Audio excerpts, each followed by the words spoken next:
তোমার কুরবানির গোশত আমি চাই না, চামড়া আমি চাই না, তোমার অন্তরে যেই খোদাগতিটা রয়েছে সেই খোদাগতি আমি চাই।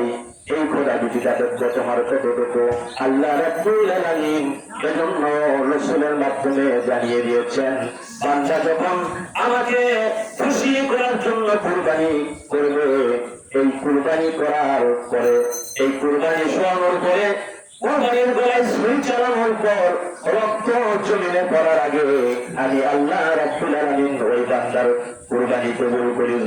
সুবহানাল্লাহ। এত নিয়ম, এত খুতবা, অনেকে আছে ইমাম সাহেব সহ নিয়ে যে খুতবা পাঠ করে তারপরে আমরা কুরবানি জবাই করার একটা প্রসেস মেনটেন করে থাকি। আল্লাহ রাব্বুল আলামিন বললেন, এখানে তোমার কুরবানি রক্ত তোমার জমিনে পড়ার আগে, এই মাটিতে পড়ার আগে আমি আল্লাহ তাআলা আসমানে ঘোষণা দেই যে অমুক বান্দার কুরবানি আল্লাহ রাব্বুল আলামিন কবুল করেছেন। সুবহানাল্লাহ। সুবহানাল্লাহ। এত খুতবার বিষয়ে, এত জবাইয়ের দোয়া, এত কিছু মাধ্যমেও যে জিনিসটা সবচেয়ে বেশি দরকার আপনার মনের নিয়ত, আপনার মনের তাকওয়া, এটি আল্লাহ রাব্বুল আলামিন চান। সম্মানিত ভাইরা, আমি তেলাওয়াত করেছিলাম সূরা কাউসারের 3টা আয়াত। আল্লাহ রাব্বুল আলামিন যদি তৌফিক দেয় একটু কথা বলি এই বিষয়ে। সেটি হলো যে রাসূল সাল্লাল্লাহু আলাইহি সাল্লামকে আল্লাহ তাআলা বললেন, ইন্না আ'তাইনাকাল কাউসার, রাসূল আপনার জন্য আমি কাউসার নামক একটা নহর আপনাকে দান করেছি।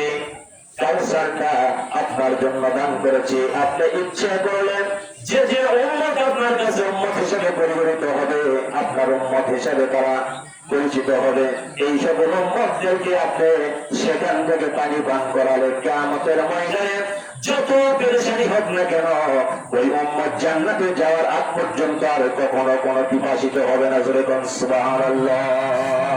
জিজ্ঞেস করলেন রাসূল সাল্লাল্লাহু আলাইহি ওয়াসাল্লাম, ইয়া রাসূলুল্লাহ এই কাউসার জিনিসটা কি?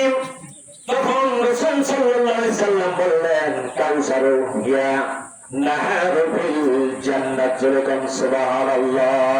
কাউসারটা হলো জান্নাতের একটা কূপ। সেই কূপটাকে আল্লাহ রাব্বুল আলামিন কিয়ামতের ময়দানে এই কূপটা রাসূল সাল্লাল্লাহু আলাইহি ওয়াসাল্লামকে উপহার দিয়ে দিবেন, সামনে উপস্থাপন করবেন।